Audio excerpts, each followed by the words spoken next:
যেই স্বৈর শাসক সব সময় কইল বিএনপি জামাত জোট, বিএনপি জামাত জোট।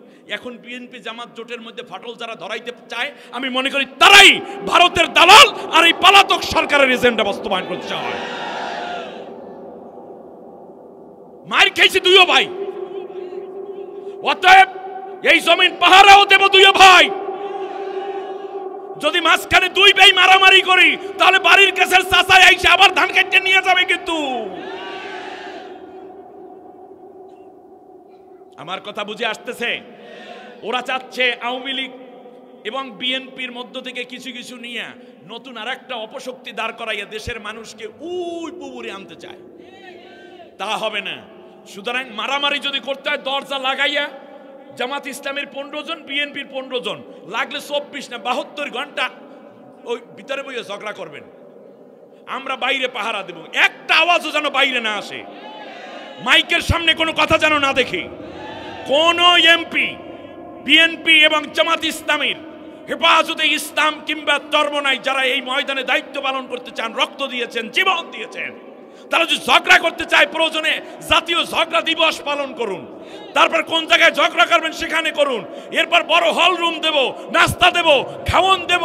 আপনারা 50 জন, জামাতের 50 জন, হেফাজতের 50, চরমনাই 50, এই 4-50 200 জন ঝগড়া করবেন। বাইরে আমরা সবাই দাঁড়াইয়া দাঁড়াইয়া ওই ঝগড়া শুনতে চাই না। ভিতরের ঝগড়া যদি গলার মধ্যে চুলকায়, তাহলে ওখানে বসে ঝগড়া করো। মিডিয়ার সামনে রাস্তার মধ্যে এসে বিএনপি জামাতের উল্টাপাল্টা কথা, চরমনাই হুজুরের উল্টা কথা, হেফাজতের উল্টা কথা, এই সিএনজি মানতে চায় না, এই জাতি শুনতে চায় না, চায় না, চায় না।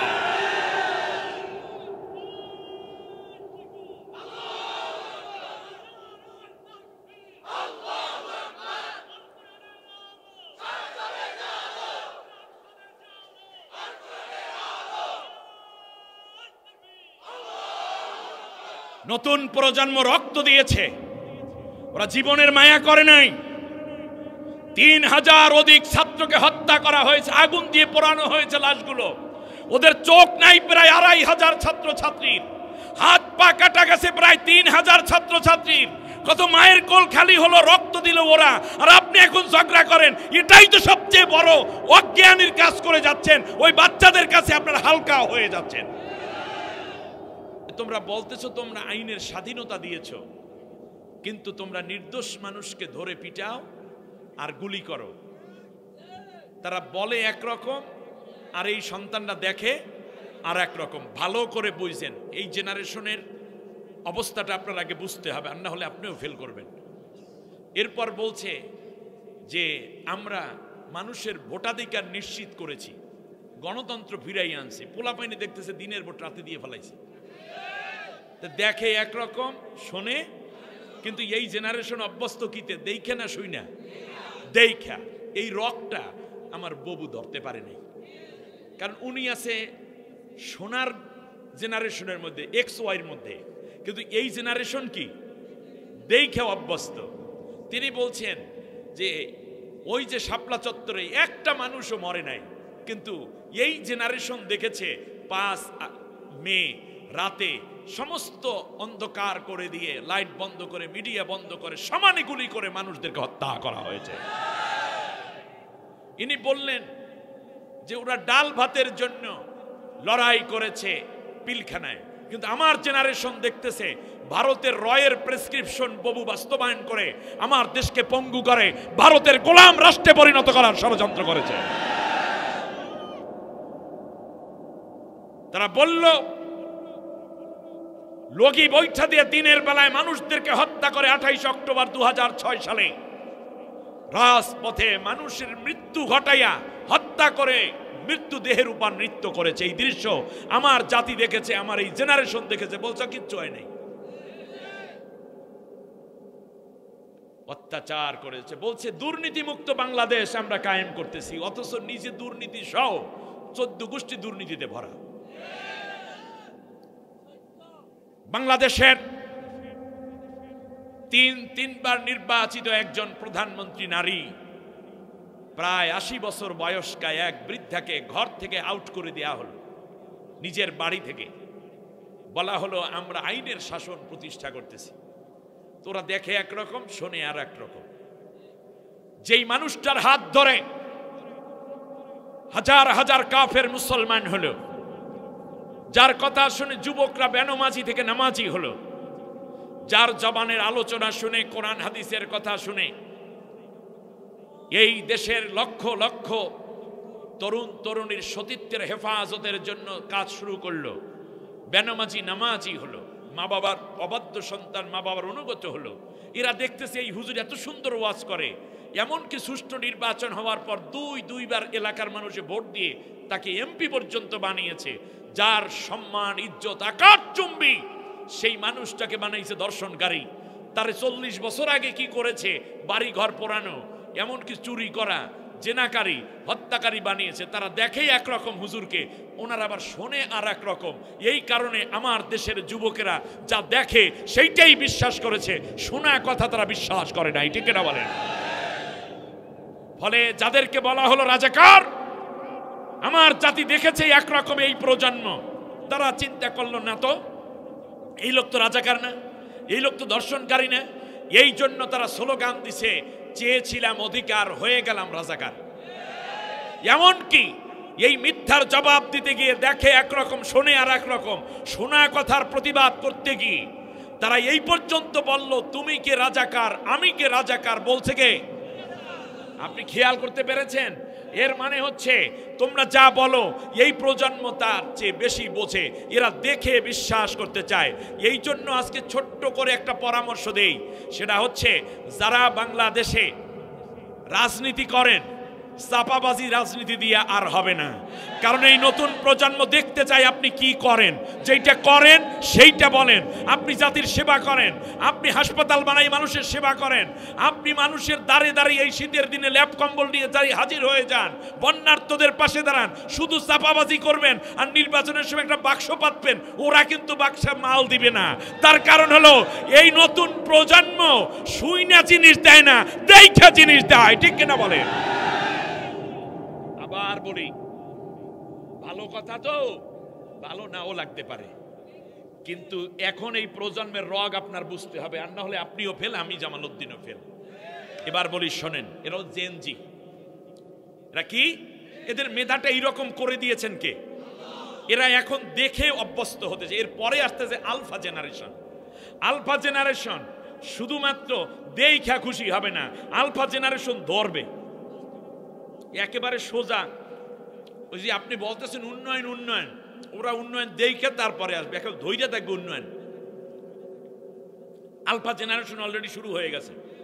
আলফা জেনারেশন শুধু শুনে বিশ্বাস করবে না, সরি, ধরে দেখবে তারা। যেমন আপনি এই যে মনে করেন টেলিভিশনে দিয়ে দিলাম এই 10 লাখ, ওইটা হবে না। ওরা গিয়ে স্থানে গিয়ে দেখবে যে 10 লাখ টাকা আছে কিনা, গুইনা এর মধ্যে জাল আছে কিনা তাও দেখবে। ওই আলফা জেনারেশনের যখন এদের উত্থান হবে, তখন এই জেনারেশন আলফা জেনারেশন মিলে আল্লাহর কোরআনের বিজয় হওয়া সহজ হবে। তার কারণ যখন মানুষ কোরআনকে ধরতে যাবে, তারা দেখবে কোরআনে মহাশূন্যের কথা আছে। দেখি তো, এখন তো বলি যে অমুক আয়াতে আছে, আগে বলতো কিতাবে আছে। আগের হুজুরেরা কি বলতো? কিতাবে আছে। কিতাবের যুগ শেষ হয়ে গেছে। এখন এই যে জেনজি জেনারেশন হচ্ছে, কিতাবের কোন জায়গায় আছে হুজুর সেইটা বলেন, এরপর রেফারেন্স দেয়। পরের জেনারেশন হলো হুজুর একেবারে আঙ্গুল দিয়ে দেখাই দেন, দেখি তো হাদিস নম্বর কত। আর কয়দিন পর দেখবেন আগামী 5 বছর পরে আমাদের এই পরবর্তী জেনারেশন যারা আসতেছে, তারা বুখারী মুসলিম হুজুরে না আনলেও ওরা ঠিকই মাঠে নিয়ে বসবে। এরপরে ঘুরে ঘুরে দেখে দেখে হাদিস নম্বর দেখবে, তারপরে বিশ্বাস করবে। অতএব ওরা যখন কোরআনকে টাচ করবে, সাথে সাথে ওদের অন্তর আল্লাহর নূর দিয়ে ভরে যাবে। ওদের চেতনায় আল্লাহর কোরআনের পতাকা উড্ডীন হবে, ইসলামের বিজয় হবে।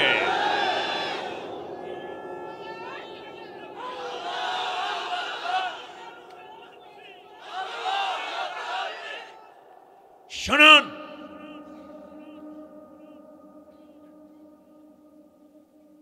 একেবারে গভীর কথা, যে কথা কোনো হুজুরের আগে কয় নাই। কারণ এই চিন্তাটা করছি আমি, অন্য কেউ করে নাই, এটাই স্বাভাবিক। সেইটা কি জানেন? হয়তোবা আমার চেয়ে অনেক ভালো চিন্তাও কেউ করেছে, কিন্তু আমারটা আমি বলি। সেটা হচ্ছে বিএনপি 15 বছর পর্যন্ত আন্দোলন করলো নেত্রীকে মুক্তি করতে। তারেক জিয়াকে দেশে আনতে, ইলিয়াস আলীর হত্যাকাণ্ড ঠেকাইতে পারে নাই, এরপরে ক্রসফায়ার ঠেকাইতে পারে নাই, কোনো আন্দোলনে কোনো সাফল্য আনতে, বালুর ট্রাকটা পর্যন্ত সরাইতে পারে নাই। বেশ ভালো। জামাতি ইসলামী আন্দোলন করে কোনো সাফল্য আনতে, আমিরে জামাত, সেক্রেটারি জেনারেল, সহকারী সেক্রেটারি কারো মৃত্যুদণ্ড রেহাই করতে। আমি খুব ফ্রাঙ্কলি কথা, কারণ নোয়াখালী আমি মনে করি নোয়াখালী আর পটুয়া খালি, ও খালিতে যেহেতু মিল আছে, ও আমার দায়ী আছে, ঠিক কিনা?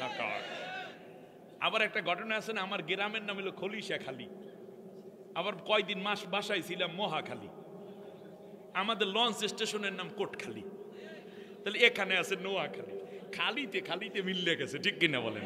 মাইনাজে পেল আছে, ইয়ে রয়েছে সব। এবার শুনেন, ভালো করে বুঝেন, জামাত ইসলামীর আন্দোলন ব্যর্থ। আন্দোলন করছে কিন্তু কোনো সাফল্য আনতে, ব্যাংকটাও লইয়ে গেছে, ইবনে সিনাও নিয়ে গেছিল না? কেউ যদি বলে জামাত ইসলামী ব্যাংক দখল করেছে, তার মতো অসত্য কথা আর হতে পারে না। তার কারণ এই ব্যাংকটা তো জামাতের লোকেরাই কায়েম করেছে। ততদিন ইসলামী ব্যাংক ছিল বিশ্বের সেরা ব্যাংকের অন্যতম, কিন্তু যখন এসালম গ্রুপ এই জালেম সরকারের প্রেতাত্মা হিসাবে আত্মপ্রকাশ করে ব্যাংক দখল করে না, তখন ব্যাংকটা দেউলিয়ার কাছাকাছি চলে গেছিল। আবার যখন জামাতের হাতে এটা চলে আসছে, আলহামদুলিল্লাহ এটা আবার উন্নতি হবে ইনশাআল্লাহ। এইগুলো সব জায়গায় মানুষ যোগ্য এবং সৎ, এই সততা না থাকলে যা হয় তাই হয়েছে। অতএব তারা পুনরুদ্ধার করেছে।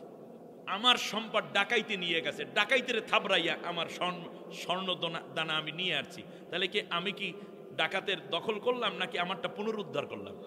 এটা পুনরুদ্ধার হয়েছে, তার হক সে ফিরাই না, তাকে ধন্যবাদ দেয়া দরকার যে তোমরা পেরেছো, ঠিক না বলেন? যাও, হেফাজতে ইসলামের আন্দোলনও সফল হয় নাই, চরমনারী আন্দোলনও হুজুরি উল্টা বিলে মাইটির খাইয়া বেচারা। আমরা দোয়া করেছি আল্লাহর কাছে, আমি দেখাও করতে গিয়েছি, আলেম মানুষ, আল্লাহ ওয়ালা মানুষ, আল্লাহ সবাইকে রহম করুন। কেন হয় নাই? আমার কথা শুনবেন, রেকর্ড হচ্ছে, কথাগুলো বুঝেন। তার কারণ ওই হাক্কুল ইয়াকিন মানে ইলমুল ইয়াকিন লড়াই করছে। অর্থাৎ পলাতক প্রধানমন্ত্রী আমির হোসেন মামু, তোফায়েল আহমেদ, এরপরে ব্যারিস্টার আব্দুর রাজ্জাক, দীপু মনি, তারপরে আরো কে আছে না, এই সব বৃদ্ধরা মিলে কাজ করেছে। আর ওখানে এই যে আমাদের ফখরুল ইসলাম সাহেব, মির্জা আব্বাস, এরপর কে, রেজবি সাহেব, আমানুল্লাহ আমান, বেগম জিয়ার কামান, এরপরে আর কে যেন আছে, এই ওনারাও হলো ওই জেনারেশন, খেয়াল করেন নাই মনে হয়। আর এই দিকে যদি বলি তাহলে জামাত ইসলামের মুরব্বী যারা আছে নির্বাহীতে, সেক্রেটারিয়েটে, আমিরে জামাত, এরাও কিন্তু ওই সমসাময়িক, কথা বোঝেন নাই। এর মাঝখানে ভারত আইসা বেশি বুদ্ধি দিয়া, আর অপর দিকে লাঠিয়াল বাহিনী তো আসি, ওই বুদ্ধিতে আর কাটতে উঠতে পারে নাই। ফলে দুইও বুদ্ধি, ওনারা অত্যাচার করিয়া ব্যর্থ আর ওরা মারি খাইয়া ব্যর্থ। অত্যাচার করা কি কোনো সাফল্য নাকি? ব্যর্থ। কিন্তু মাঝখান থেকে নতুন জেনারেশন আন্দোলন করে সাফল্য আনলো কেন? তার কারণ হচ্ছে জামাতের মুরব্বীরাও বুঝতে পারে নাই ওরা এত কিছু বোঝে, বিএনপির মুরব্বীরাও বোঝে নাই এরা এত কিছু বোঝে, মাঝখান দিয়া বুবুও বুঝতে পারে নাই এরা এত কিছু বোঝে। খেয়াল করতে পেরেছে? যদি বুঝতো তাহলে কিন্তু সাইজ করে ফেলাইতো ভিন্নভাবে, যেমন সাইজ করছে। কারণ ফখরুল ইসলামের জ্ঞান কতটুকু ওটা বুবু জানিয়ে ফেলাইছে, আবার বুবু কি করে এটা আর মির্জা আব্বাসও জানিয়ে ফেলাইছে। ওর জমাতে কি করতে চায় এইটাও আবার তোফায়েল আহমেদ সব জানিয়ে ফেলাইছে। তোফায়েল আহমেদ কোন চাল দেবে এইটা আবার জামাতের লোকেরাও বুঝে ফেলাইতো, হেফাজত বুঝে ফেলাইতো।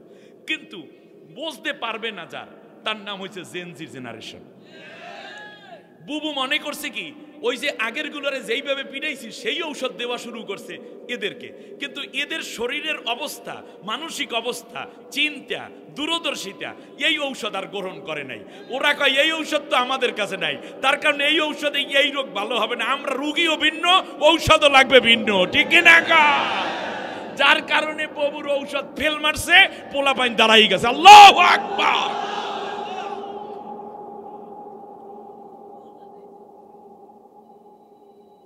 কটা কথা কইতাম আপনাদের কাছে জিজ্ঞেস করি, 5 আগস্ট যে ববু পালাইয়ে যাইবে এইটা কি বিএনপি বলছে মনে করছেন?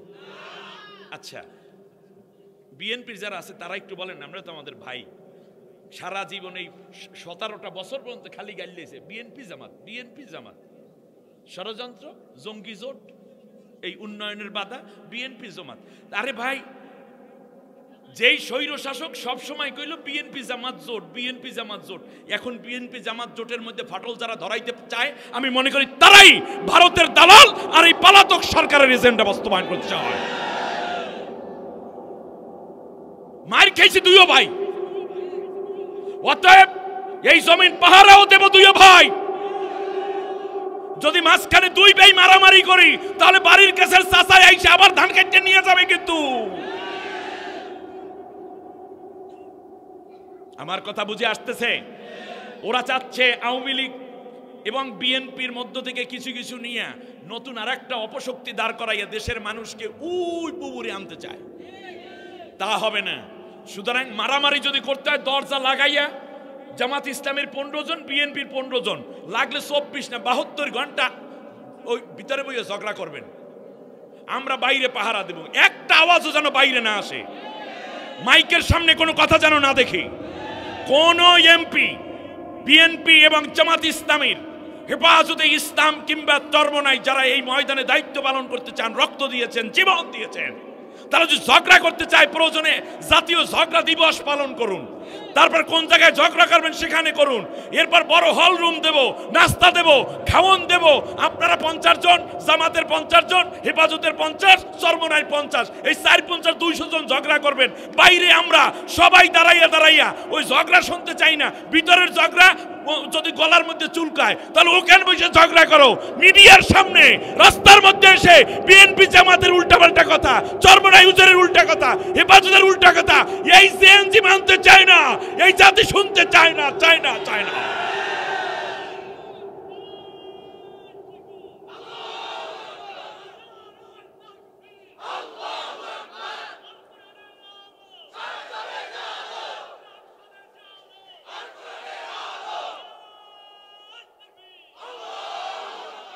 নতুন প্রজন্ম রক্ত দিয়েছে, ওরা জীবনের মায়া করে নাই। 3000 অধিক ছাত্রকে হত্যা করা হয়েছে, আগুন দিয়ে পোড়ানো হয়েছে লাশগুলো। ওদের চোখ নাই প্রায় 2500 ছাত্র ছাত্রীর, হাত পা কাটা গেছে প্রায় 3000 ছাত্র ছাত্রীর। কত মায়ের কোল খালি হলো, রক্ত দিল ওরা, আর আপনি এখন ঝগড়া করেন। এটাই তো সবচেয়ে বড় অজ্ঞানীর কাজ করে যাচ্ছেন। ওই বাচ্চাদের কাছে আপনারা হালকা হয়ে যাচ্ছেন। 17-18 বছরে মেয়ে কিচ্ছু করতে পারেন নাই। বাচ্চাগুলোকে আমাদের রাজকীয় সংবর্ধনা দেওয়ার কথা। অতএব কথাবার্তা সাবধান করে বললি আল্লাহও খুশি হবেন যে সুযোগ এসেছে বাংলাদেশের জন্য, এই জাতিকে উন্নতির জন্য আমাদের পূর্ণ কাজে লাগানো এখন সময়ের দাবি। ঝগড়া করা, যদি ঝগড়া করতে চান, আমি মির্জা ফখরুল ইসলাম আলমগীর সাহেবকে অনুরোধ করব, আপনি প্রবীণ রাজনীতিবিদ, অত্যন্ত পরিচ্ছন্ন মানুষ, প্রচন্ড ভালো লাগে লোকটাকে, চরম দুর্দিনে পরম বন্ধু হয়ে দলটাকে আলগে রেখেছে। রেজবি সাহেব অনেক মজলুম এক মানুষ, কতবার অ্যারেস্ট হলো, হাত পা ভেঙে দিয়েছে। মির্জা আব্বাস অনেক মজলুম মানুষ। বিএনপির এমন কোন জনপদ আছে যেখানে মানুষে মার খেয়ে নেই, মামলা নেয়নি, অত্যাচার সয়নি? জামাত ইসলামী একই অবস্থা। যদি ঝগড়া করতে হয় তাহলে বলেন, আপনাকে 50 জন দেন, জামাতের 50 জন যান, চরমনের 50 জন, হেফাজতের 50 জন। যদি ঝগড়া করতে মন চায়, এরপরে আমরা ওই হোটেল শেরাটনে আমি নিজে হোটেল ভাড়া করে দেব, বড় লবিতে বসে ঝগড়া করবেন। সেই ঝগড়া থাকবে রুমের মধ্যে, বাইরে যেন না আসে। এই নতুন প্রজন্ম ঝগড়া দেখতে চায় না, ঠিক না? এই নতুন প্রজন্ম, এই জেনজিরা ঝগড়া পছন্দ করে না। ওরা ঝগড়া করবেন, দেখবেন ওদের মেধা দিয়ে আপনাদেরকে পিছনে ফেলাইয়া ওরা সামনের দিকে নেতৃত্ব দিয়ে বাংলাদেশকে এগিয়ে নেবে, ঠিক না? নতুন প্রজন্ম, তোমরা কি ঝগড়া দেখতে চাও? কে কে চাও না একটু হাত উঁচু করে মিডিয়ার কাছে দেখাই দাও।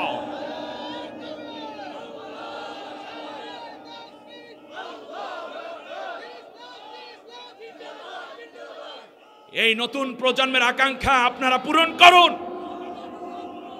আইনুল ইয়াকিন, নতুন প্রজন্ম দেখতে চায় নতুন একটি সুন্দর সকাল, দেখতে চায় এক নতুন বাংলাদেশ। সুবহানাল্লাহ। আল্লাহ তাআলা যাদেরকে নিয়েছো, যাদের জীবন এবং রক্তের উপরে আজ আমরা স্বাধীন, তুমি তাদেরকে শাহাদাতের মর্যাদা দান করো। যারা আহত হয়ে আছেন আল্লাহ তুমি তাদেরকে দ্রুত সুস্থতা দান করো। যারা চোখ হারালো, চোখ তো আমরা দিতে পারবো না, আল্লাহ তাআলা তুমি দয়া করে ওদের অন্তর চক্ষু খুলে দাও। সামনের দিনগুলো যেন আলোয় ভরে ওঠে জীবন এবং আখেরাত, সেই তৌফিক আল্লাহ সকলকে নসিব করুন। আপনাদের খুব কষ্ট দিয়েছি আমি, নতুন এক প্রজন্মের খবর আমি আপনাদেরকে দিলাম। অতএব আমি আলফা জেনারেশনের প্রতি আন্তরিক মোবারকবাদ রেখে আজকে দুইটা বিষয়ে কথা বলবো। কত বাজে? ঘড়িতে কত বাজে? 11:03। আমার ঘড়ির টাইম তেল ঠিক আছে। 12টা পর্যন্ত চলবে কিনা? পারবেন না, ঠিক আছে? জেনজি ঠিক আছে? দেখেন কি সুন্দর ওদের কালো চুল, ওদের অন্তরটা ফর্সা। এরা এরছে মানে নতুন এক স্বপ্ন দেখার জন্য। আজকে আলোচ্য বিষয় হচ্ছে দুইটা বিষয় আমি আধা ঘন্টা 1 ঘন্টায় শেষ করে দেব ইনশাআল্লাহ। আজকের আলোচ্য বিষয় হচ্ছে নূর, আর একটা হলো নার। বলেন তো শব্দ দুটো কি বলছি? নূর এবং নার। নূর অর্থ কি? লাইট, আলো, ব্রাইটনেস, উজ্জ্বলতা। নূর। আরেকটা হচ্ছে আগুন। আগুন প্রয়োজন, কিন্তু জাহান্নামের আগুন তো প্রয়োজন নেই। এজন্য আমরা বলি আল্লাহ রব্বানা আতিনা ফিদ দুনিয়া হাসানাতাও ওয়া ফিল আখিরাতি হাসানাতাও ওয়া কিনা আযাবান নার। আল্লাহ তুমি আমাদেরকে জাহান্নামের আগুন থেকে বাঁচাও, দুনিয়ায় কল্যাণ দাও, আখিরাতে কল্যাণ দাও। সুবহানাল্লাহ বলেন। আল্লাহর নবী আল্লাহ তাআলার কাছে বারবার নূর চাইতেন। নবীজি বেশি বেশি আলো চেয়ে ধন্য হতে চাইতেন। সুবহানাল্লাহ। আমাদের দরকার কি অন্ধকার নাকি আলো? যেখানে অন্ধকার সেখানে আলো জ্বালানো আমাদের কাজ, ঠিক কিনা বলেন? আমার ভাইয়েরা, অন্ধকারকে আরবিতে বলে জাহিলিয়াত। কি বলে? এই জাহিলিয়াত সবচেয়ে বেশি জ্বালায় যে, তার নাম আবু জাহেল। তার নাম কি? আবু জাহেল। যেই জাহিলিয়াতের যুগটা ছিল সেইটাকে বলা হয় আইয়ামে জাহিলিয়াত, অন্ধকার যুগ। যেখানে অন্ধকার সেখানে আলো দরকার। এই জন্য আল্লাহ রব্বুল আলামিন আলোকিত নবী পাঠালেন, আলোকিত কোরআন পাঠালেন। আল্লাহ রব্বুল আলামিন কোরআনের মধ্যে নবীকে নূর বলেছেন, আবার কখনো আল্লাহ রব্বুল আলামিন তার কোরআনকে আলো বলেছেন। সুবহানাল্লাহ বলেন। আল্লাহ রব্বুল আলামিন বলেন, শোনো, ফাআমিনু বিল্লাহি ওয়া রাসূলিহি ওয়ান নূরিল্লাযী আনজালনা আল্লাহু বিমা তা'মালুনা খাবীর। আল্লাহ তাআলা বলেন, তোমরা ঈমান আনো আল্লাহর উপরে, রাসূলের উপরে, এবং সেই নূরের প্রতি যেই নূর আমি নাজিল করেছি। সেই নূর মানে কি? এবার আল্লাহ তাআলা বলেন, শোনো, যেই নূর আমি নাজিল করেছি যার উপরে, তিনিও একটা নূর, তিনিও একটা আলো। সুবহানাল্লাহ। قد جاءكم من الله نور وكتاب مبين। সূরা মায়েদার 15 নম্বর আয়াত। আল্লাহ রব্বুল আলামিন বলেন, হে বিশ্ববাসী, তোমাদের জন্য আমি আল্লাহ সুবহানাহু ওয়া তাআলা নূর নাজিল করেছি এবং তোমাদের জন্য এই স্পষ্ট কিতাব নাজিল করেছি। তাহলে এই নূর বলতে মুহাম্মদ। আল্লাহ রব্বুল আলামিন বলেন, এই দুইটা নূর আমি দান করলাম, একটা মুহাম্মদ আর একটা হলো কোরআন। এই দুইটা নূরের কাজ কি শোনো? আলিফ লাম রা, কিতাবুন আনজালনাহু ইলাইকা লিতুখরিজান নাসা মিনাজ যুলুমাতি ইলান নূর। সুবহানাল্লাহ। আলিফ লাম রা, এটা এমন এক কিতাব যা সমগ্র মানব জাতিকে অন্ধকার থেকে আলোর পথে নিয়ে আসবে। সুবহানাল্লাহ বলেন। আইয়ামে জাহিলিয়াত, যেটাকে আমরা বলি দ্য এইজ অফ ডার্কনেস, বা যেটাকে বলি অন্ধকারাচ্ছন্ন যুগ। কেন? সেখানে দিনের বেলা সূর্য উঠতো না, এরকম না। এর মানে মারামারি, কাটাকাটি, হিংসা, বিদ্বেষ, জেনা, ধর্ষণ, ব্যভিচার, হত্যা, অত্যাচার, সম্পদ দখল, ডাকাতি, চুরি, দুর্নীতি এমন পর্যায়ে পৌঁছেছিল যেটাকে বলা হয় একেবারে অজ্ঞতার যুগ। সেই যেখানে অন্ধকার, সেখানে আল্লাহ আলো নাজিল করলেন। সুবহানাল্লাহ। সেই আলোর নাম মুহাম্মদ, আলোর নাম কোরআন। সুবহানাল্লাহ বলবেন না? এই কোরআন যেই পাহাড়ের উপর নাজিল হলো, নবী যেই পাহাড়ের মধ্যে বসা, কোরআন নাজিল হয়ে গেল। ইন্না আনজালনাহু ফি লাইলাতিল কদর, কদরের রাতে কোরআন নাজিল হলো। আল্লাহ রব্বুল আলামিন বললেন, নবী গো, ওই পাহাড়টার নাম ছিল গারে হেরা। এই পাহাড়টাকে আমি আল্লাহ রব্বুল আলামিন এখন থেকে নাম করে দিলাম জাবলে নূর। মানে কি? আলোর পাহাড়। তা আলো যেখানে যায় সেখানেই কি অন্ধকার দূর হয়ে যায়। আল্লাহ রব্বুল আলামিন বলেন, শোনো, এই দুইটা নূরের অনুসরণ যদি তোমরা করো, ইউতিকুম কিফিলাইনি মির রাহমাতিহি ওয়া ইয়াজআল লাকুম নূরান তামশুনা বিহি। কোরআনের নূর যদি নাও, কোরআনের বিধানটা যদি মেনে নাও, আর যদি তোমরা নবীর আদর্শ ধারণ করে দেশ, সমাজ, ব্যক্তি, পরিবার, রাষ্ট্র, সংসদ, সেক্রেটারিয়েট চালাও, আইন আদালত চালাও, অফিস আদালত চালানো শুরু করো নবীর আদর্শ ভিত্তিক নিয়মে, তাহলে মনে রাখবা কোরআনের নূর আর নবীর নূর কয়টা নূর? আমি আল্লাহ রব্বুল আলামিন তোমাকে দুইটা নূরই দেব।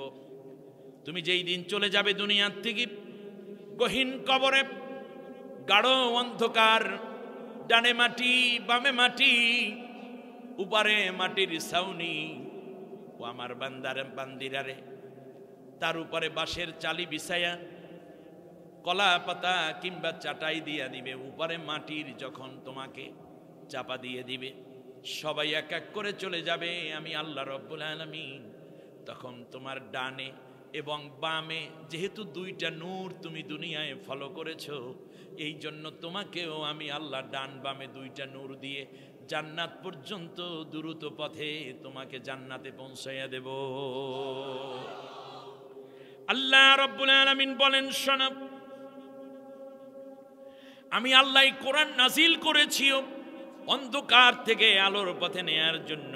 হুয়াল্লাযী ইউনাজ্জিলু আলা আবদিহি আয়াতিন বাইয়িনাতিন লিতুখরিজাকুম মিনাজ যুলুমাতি ইলান নূর। আল্লাহু আকবার। আল্লাহ রাব্বুল আলামিন বলেন, আমি আমার বান্দার উপরে আয়াত নাজিল করেছি যাতে করে মানুষদেরকে অন্ধকার থেকে, নার থেকে তুমি নূরের দিকে নিয়ে আসতে পারো। এই যে রমজান মাস আসবে, তারাবির নামাজ পড়ব, তারাবির নামাজ শেষে একটা দোয়া পড়ি 4 রাকাত অন্তর কিংবা একেবারে শেষবারে, তখন বলা হয় আল্লাহুম্মা ইন্নী আসআলুকাল জান্নাতা ওয়া আউযু বিকা মিনান নার। কখনো বলা আল্লাহুম্মা ইন্না নাসআলুকাল জান্নাতা ওয়া নাউযু বিকা মিনান নার ইয়া খালিকাল জান্নাতি ওয়ান নার বিরহমাতিকা ইয়া আজিজু ইয়া গাফফারু। পড়তে পড়তে শেষবারে বলে আল্লাহুম্মা আজিরনা মিনান নার, আল্লাহুম্মা আজিরনা মিনান নার। পড়েন কিনা? অর্থ আল্লাহ তুমি আমাকে জাহান্নামের আগুন থেকে বাঁচাও, জাহান্নামের আযাব থেকে বাঁচাও, জাহান্নামের আগুন থেকে তোমার কাছে মাপ চাই। অতএব আমরা নূরে যাইতে চাই না নারে যেতে চাই। আল্লাহ রাব্বুল আলামিন বলেন জুলুমাত থেকে আমি আলোর পথে নিয়ে আসব।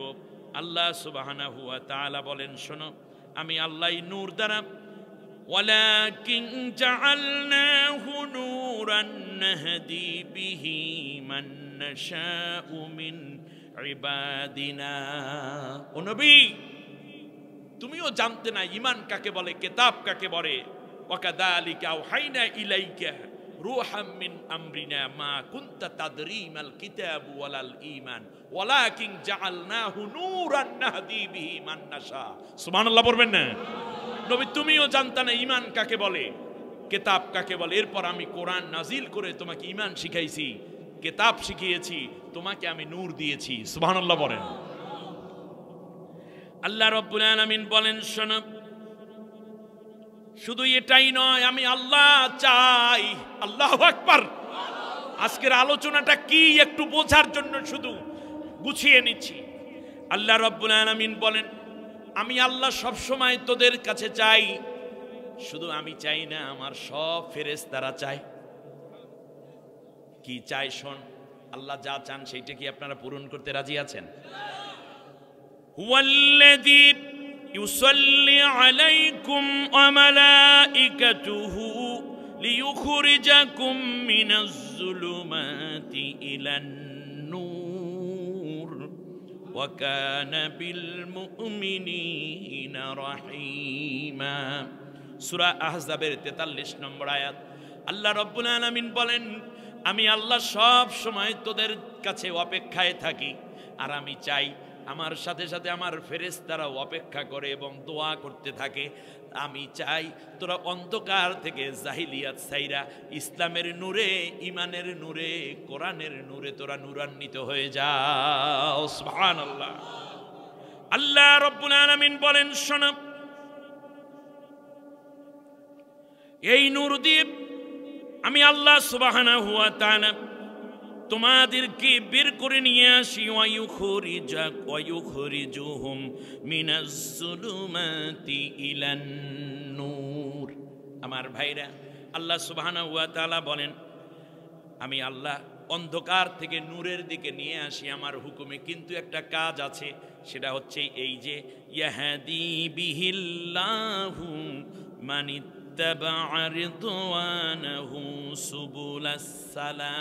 যারা ইসলামের পথ অবলম্বন করে আমি আল্লাহ তাদেরকে অন্ধকার থেকে আলোর দিকে নিয়ে আসি। তাহলে ইসলামের মধ্যে আলো আছে। এজন্য আমরা বলি, ওযু করে আমরা একটা দোয়া পড়ি, আল ইসলামু হাক্কু আল কুফরু, এরপর কি আল ইসলামু নূর আল কুফরু জুলুমা। দেখছেন, আমরা কিন্তু বলি ইসলামের মধ্যে নূর আছে। আমার ভাইয়েরা, আল্লাহ রাব্বুল আলামিন বলতেছেন শোনো, দুনিয়ার মানুষেরা আরো কিছু কথা শোনো। যারা ইসলামের জন্য আমি আল্লাহ যার বক্ষটা কবুল করেছি, যার কলিজাটা আমি ইসলামের জন্য মঞ্জুর করেছি, আমি আল্লাহর কলিজাটা পুরো নূর দিয়ে, ওর অন্তরটা নূর দিয়ে ভরপুর করে দিয়েছি। أفمن شرح الله صدره للإسلام فهو على نور من ربه। যাদেরকে আমি ইসলামের জন্য কবুল করেছি তার মাথা থেকে পায়ের তালু পর্যন্ত আমি আল্লাহ নূর দিয়ে ভরপুর করে দিয়েছি। সুবহানাল্লাহ। আল্লাহ রাব্বুল আলামিন বলেন এই নূর শুধুমাত্র দুনিয়ায় তারা হেদায়েতের জন্যই হবে না, বরং মিজানে, পুলসিরতে, হাসর ময়দানে, কবরে, সব জায়গায় আমি আল্লাহ নূর দিয়ে তাকে উদ্ধার করে নেব। ইয়াউমা তারাল মুমিনিনা ওয়াল মুমিনাতি ইয়াসআ নূরুহুম বাইনা আইদিহিম وبأيمانهم بشراكم اليوم جنات تجري من تحتها الأنهار خالدين فيها যালিকা হুয়াল ফাউজুল আযীম। আল্লাহ রাব্বুল আলামিন বলেন, সেই দিন মুমিনরা দেখবে, মুসলমানরা দেখবে, কোরআনের অনুসারীরা দেখবে, নবীর আদর্শের অনুসারীরা দেখতে পাবে তাদের ডান দিক থেকে আর বাম দিক থেকে নূরের ঝলক আর নূরের ঝলক। আল্লাহ রাব্বুল আলামিন বলেন, নূরের ঝলকানিতে তাদের দেহের মধ্যে এমন একটা সুন্দর আলোকিত পরিবেশ তৈরি হয়ে যাবে, চোখের পলকেই তারা জান্নাতে পৌঁছে যাবে। এমন জান্নাত যেই জান্নাতের তলদেশ দিয়ে ঝর্ণাধারা প্রবাহমান। এরপর আল্লাহ বললেন, 2 দিন পরেই জান্নাত থেকে তাকে ফেলে দেয়া হবে না, বরং অনন্ত অনন্তকাল আমি আল্লাহ ওই জান্নাতি ব্যবস্থা করে দেব। আল্লাহ শেষবারে বললেন, যালিকা হুয়াল ফাউজুল আযীম। দুনিয়ায় তুমি কোরআনের পথে চলতে গিয়ে এমপি হইতে পারো নাই, মন্ত্রী হইতে পারো নাই, বড় রকমের কোনো ধনী হইতে পারো নাই, সেলিব্রিটি হতে পারো নাই। কোরআনের পথে চলতে গিয়ে, নবীর আদর্শ মানতে গিয়ে তুমি ক্ষমতায় যাইতে পারো নাই। তোমার গাড়ি হয় নাই, বাড়ি হয় নাই, বিল্ডিং হয় নাই, তোমার সাজসজ্জা সুন্দর হয় নাই, তোমার ছেলেটাকে বিদেশে পড়াতে পারো নাই, মেয়েটাকে ডাক্তার বানাইতে পারো নাই, ছেলেটাকে ইঞ্জিনিয়ার বানাইতে পারো নাই অর্থের অভাবে। কিন্তু তুমি কোরআনের সাথে ছিলা, ইসলামী আন্দোলনের সাথে ছিলা, একামতে দ্বীনের কর্মী ছিলা। তাতে কি হয়েছে? আমি আল্লাহ রব্বুল আলামিন যখন জান্নাতের কিনারে তোরে পাইয়া যাব, তখন আমি আল্লাহ তোরে ডাক দিয়া বলবো, আয় আয় আমার বান্দা। ফেরেশতারাই শুধু তোরে সংবর্ধনা দিবে না, বরং আমি আল্লাহ রব্বুল আলামিন তোমাকে সংবর্ধনা, মেহমানদারি করার জন্য আমি অপেক্ষমান। ইয়াউমা নাহশুরুল মুত্তাকিনা ইলার রহমানি ওয়াফদা। আমি আল্লাহ রব্বুল আলামিন সেই দিন মেজবান হয়ে মেহমানদারি করাবো আমার ওই জান্নাতি বান্দাকে। দুনিয়ায় আপনি ভ্যান চালক, কিন্তু নবীর আদর্শের সৈনিক বলে নিজেকে দাবি করেন। দুনিয়ায় আপনি পান বিক্রেতা, সবজি বিক্রেতা, কিন্তু আপনি আল্লাহর কোরআনের আইন জমিনে কায়েম হোক চান, স্লোগান দেন, মিছিল তোলেন। কিংবা আপনি সামান্য একটা মক্তবের চাকরি করেন। সামান্য বললাম এই জন্য, বেতন কম দেয় এই জন্য। আসলে মক্তবের চাকরিটা অনেক মূল্যবান, কারণ এটা শ্রেষ্ঠ মানুষের আলামত। একটা প্রাইমারি টিচার হতে পারেন, কিংবা আপনি থাকতে পারেন বস্তির মধ্যে অন্যের বাড়ির ঝিয়ের কাজ করতে পারেন, কিংবা আপনি থাকতে পারেন কোনো ভাড়াটিয়া বাসায় গার্মেন্টসে চাকরি করেন, হতে পারে রিক্সা চালক, হতে পারে ডাক্তার, ইঞ্জিনিয়ার, পুলিশ, কিংবা প্রধান উপদেষ্টা হতে পারেন, সেনারাও বিমান বাহিনী প্রধান হতে পারেন। আপনি যা কিছু হন না কেন, আল্লাহ রাব্বুল আলামিন বলেন, শোনো, সেই দিন তারা দেখতে পাবে যারা কোরআনের সাথে, ধনী হোক কিংবা গরিব হোক, শিক্ষিত হোক কিংবা অশিক্ষিত, কম শিক্ষিত, এত কিছু দরকার নাই। আমি আল্লাহ রাব্বুল আলামিন সেই দিন তাদের মাথার মধ্যে বিজয়ের মুকুট আমি আল্লাহ নিজ হাত পরাইয়া দেব। দুনিয়ায় তুমি আল্লাহর কোরআনের কথা বলো, এই জন্য তোমাকে কেউ দাওয়াত দিত না, সাহস পাইতো না। এখন তো পরিবেশ ভিন্ন হয়েছে, কোনো ছেলের কাছে মেয়ে দিতে চাইতো না, কারণ ওর বিরুদ্ধে 70টা মামলা ছাত্র শিবির করে, ওর 50টা মামলা জামাত ইসলামের রুকন, জামাত ইসলামের কর্মী। ওরে দেখলে কয় তাড়াতাড়ি সরাইয়া দাও, তার কারণ পুলিশ আইসা পড়বে।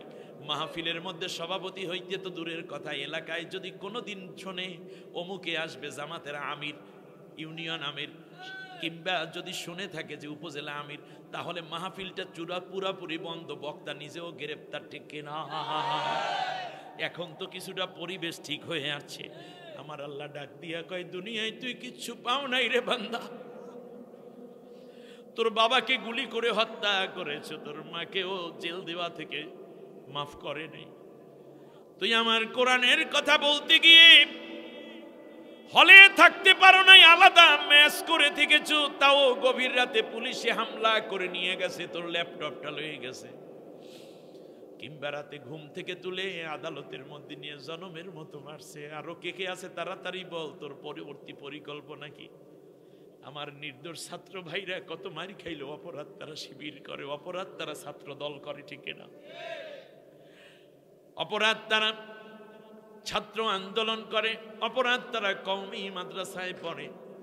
এই যদি হয় অপরাধ, আমার আল্লাহ ডাক দিয়ে কয়, দুনিয়ায় ভালো কিছু সংবর্ধনা পাও নাই, আয় আয় আয়, আমি আল্লাহ নিজে তোদের মেহমান হয়ে তোদের মেজবান হয়ে মেহমান হিসাবে আমি আল্লাহ নিজে তোদেরকে অভ্যর্থনা দেব এবং তোদের মাথার মধ্যে বিজয়ের মুকুট পড়াইয়া দিব। আল্লাহ রাব্বুল আলামিন বলেন, শোনো,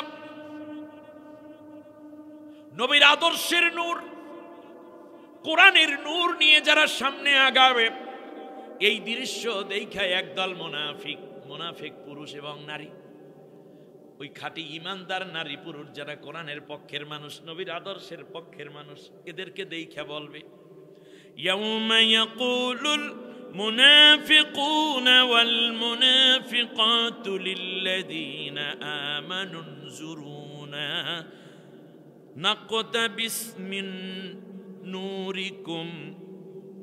আমার ভাইরা, একই সাথেই তো আমরা ছিলাম, একই মহল্লায় ছিলাম। তুমি আমার ভাইরা ভাই, তুমি আমার ভাতিজা, তুমি আমার চাচা, তুমি আমার ক্লাসমেট, তুমি আমার বন্ধু, তুমি আমার খালাতো ভাই, তুমি আমার চাচাতো বোন, তুমি আমার ফুফাতো বোন, এইভাবে ডাকতে থাকবে। দেখবে ইসলামী আন্দোলনে কামতে দ্বীনের সাথীরা, কোরআনের সাথীরা, যেই সত্য তারা গ্রহণ করে কালেমা পড়ে মুসলমান হয়ে কোরআনের জন্য কাজ করলো, এরা কি সুন্দর নূরের আলো দিয়ে জান্নাতের দিকে যাইতে আছে। মুনাফিকগুলোর সামনে দেখবে অন্ধকার, যদিও এরা নামে মুসলমান, তখন ডাক দিয়া এই নারী পুরুষগুলাই বইবে, উনজুরনা নাকতাবিস মিন নূরিকুম, আমাদের দিকে একটু তাকাও, তাহলেই আমরা তোমাদের নূরের চেহারাগুলো দেখব, এই নূর দেখে দেখে তোমাদের পিছনে পিছনে যাইতে পারবো। তোমাদের কপালের মধ্যে নূর, তোমাদের চোখের মধ্যে নূর, ঠোঁটের মধ্যে নূর, শ্বাসের মধ্যে নূর, কানের ছিদ্রির মধ্যে নূর, নাকের ছিদ্রিতে নূর, দাঁতের মধ্যে নূর, আলো আর আলো, কপালের মধ্যে নূর, ঘাড়ের মধ্যে নূর, হাতের মধ্যে নূর, জান্নাতের পোশাক পরেছো তাও নূর।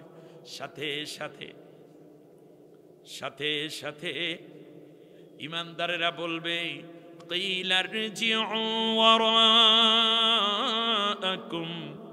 ফালতামিসু নূরান ফাদরিবা বাইনাহুম বিসূরিল্লাহ। সূরা হাদীদের 13 নম্বর আয়াতে আল্লাহ রাব্বুল আলামিন বলেন, তখন কোরআনের সাথীরা আস্তে করে বলে দিবে, যাও যাও যাও, দুনিয়ায় বহুবার ডেকেছিলাম, কিন্তু দুনিয়ার মোহ তোমাদেরকে আকৃষ্ট করে রেখেছিল। এই নূর কেবল কোরআনের নূর, এই কোরআনের জন্য ঘাম দিয়েছি, রক্ত দিয়েছি, এই কোরআনের জন্য কলিজার টুকরা সন্তান হারাইছি, কোরআনের জন্যই তো চোখ হারাইছি, ফাঁসির রশি গলায় পড়েছি, কোরআনের জন্য জেলে গিয়েছি, কোরআনের জন্য মামলা খেয়েছি, রিমান্ড খেয়েছি, কোরআনের জন্য কত হারাইলাম। আজকে এই জন্য আল্লাহ আমাদেরকে নূর দিয়েছেন, আমরা পড়তাম কোরআন, জানতাম কোরআন, আন্দোলন করতাম কোরআনের। আজকে আল্লাহ বলে দিয়েছেন, যারা কোরআনের সাথে নাই তাদের জন্য আল্লাহর কাছে কোনো নূর নাই।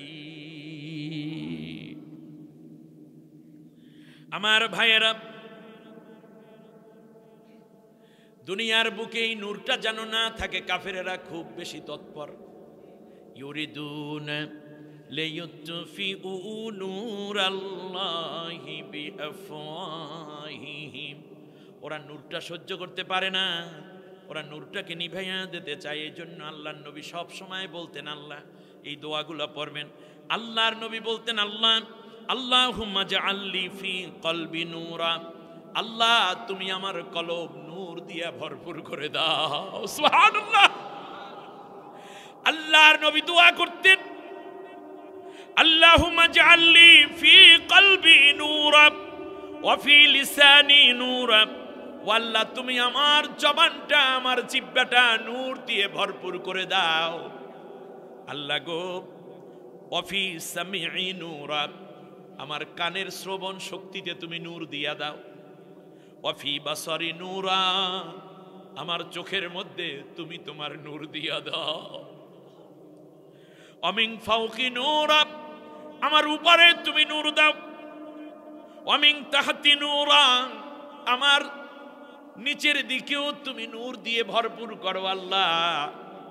ওয়া আন আইমানিহি ওয়া আন ইয়ামিনি নূরা, আল্লাহ তুমি আমার ডান দিকে নূর দাও। ওয়া আন শিমালি নূরা, আল্লাহ তুমি আমার বামেও নূর দাও। ওয়া বাইনা ইয়াদাইয়া নূরা, আল্লাহ ডান বামের মাঝখানে যতটুকু রাস্তা থাকে এটাও তুমি তোমার নূর দিয়ে ভরপুর কইরা রাখো। ওয়া মিন খালফি নূরা, আমার পেছনেও তুমি নূর দাও। ওয়াজআল ফি নাফসি নূরা, আমার নফস, আমার চাহিদা, আমার ডিমান্ডকে তুমি নূর দিয়ে ভরপুর করো, বাজে চাহিদা যেন আমার না হয়। ওয়া আজিম লি নূরা, আল্লাহ আমার সম্মানকে তুমি নূরের আলোয় আলো দিয়ে উদ্ভাসিত করে দাও। আল্লাহর নবী আবার দোয়া করতেন, আল্লাহুম্মা জাআলনি নূরান ফি কবরি, আল্লাহ আমার গহীন অন্ধকার কবরটা তুমি নূর দিয়ে আলোকিত করে দিও। ওয়া নূরান ফি কলবি, আমার কলবকে তুমি নূর দাও। ওয়া নূরাম মিন বাইনি ইয়াদাইয়া, আল্লাহ আমার ডানে নূর দাও। ওয়া নূরাম মিন খালফি, আমার পেছনেও নূর দাও। ওয়া নূরান আন ইয়ামিনি, আল্লাহ তুমি আমার ডানে নূর দাও। ওয়া নূরান আন শিমালি, আল্লাহ তুমি আমার বাম দিকে নূর দাও। ওয়া নূরাম মিন ফাওকি, ওই দোয়াটাই আবার ভিন্নভাবে নবী বলেন, আমার উপরে নূর দাও। ওয়া নূরাম মিন তাহতি, আমার নিচের দিকেও যেন নূর থাকে, আল্লাহ তুমি ব্যবস্থা করে দাও। ওয়া নূরান ফি সামঈ, আমি যা শুনি তার মধ্যে নূর দাও। ওয়া নূরান ফি বাসারি, আল্লাহ তুমি আমার চোখের মধ্যে নূর দাও। ওয়া নূরান ফি শা'রি, ওয়া নূরান ফি বাশারি, ওয়া নূরান ফি লাহমি, ওয়া নূরান ফি দামি, ওয়া নূরান ফি ইযামি, আল্লাহ তুমি আমার রক্তের মধ্যে নূর দাও। আল্লাহ তুমি আমার গোশতের মধ্যে নূর দাও।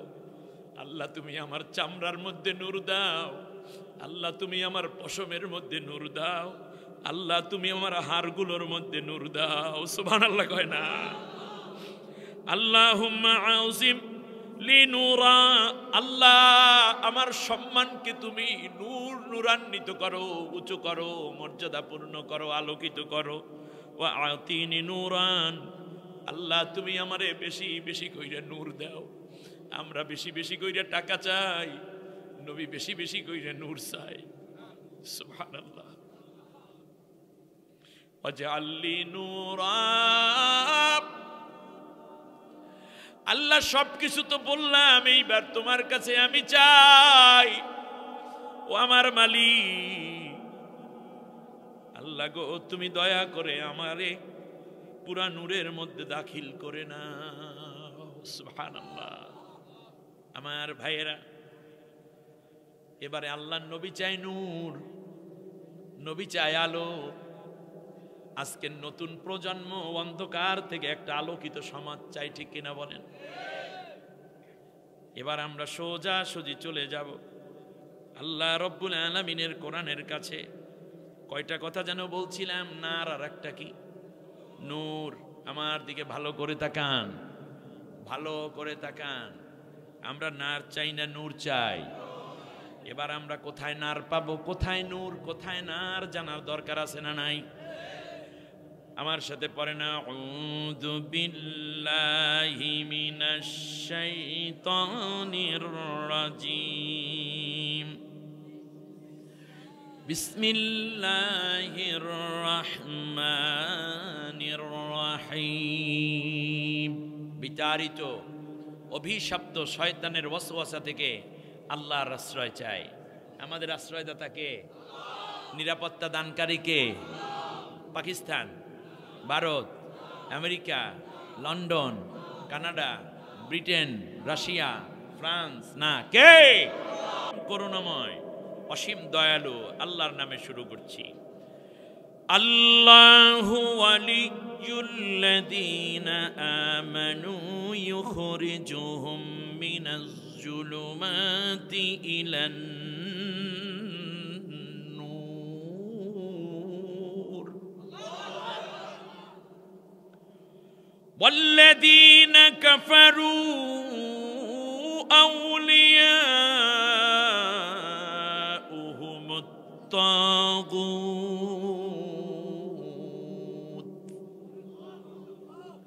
يخرجونهم من النور إلى الظلمات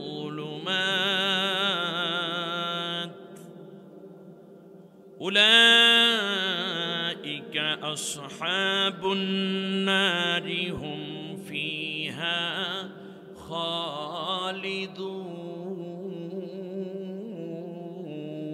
خالدون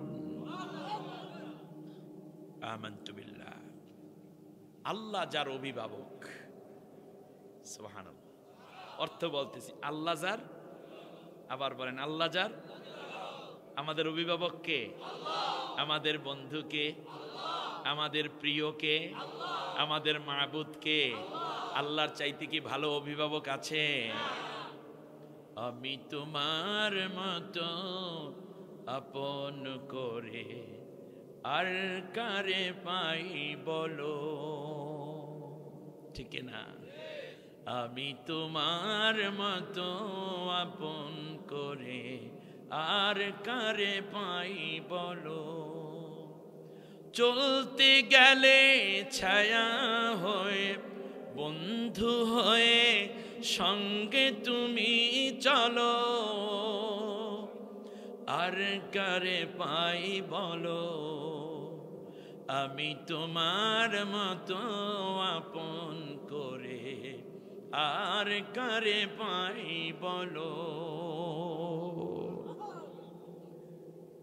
ঠিক তার পাশাপাশি নবীর মতো আপন কেউ হয় না আল্লাহ তাআলা আপন নবী হচ্ছেন আমাদের খুব প্রিয় ঠিক না বলে সে কোন বন্ধু বলো বেশি বিশ্বস্ত যার কাছে মন খুলে দেয়া যায় যার কাছে সব কথা বলা যায় হওয়া যায় বেশি আশ্বস্ত তার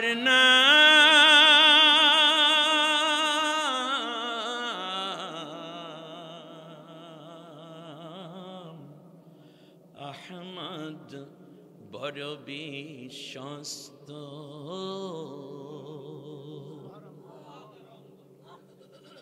যেজন কখনো ব্যথা দিতে জানে না যেজনকে বলি মুছে দেয় বেদনা হৃদয়ের হাহাকার আপন করে নিতে আর কার বুক এত প্রশস্ত তার নাম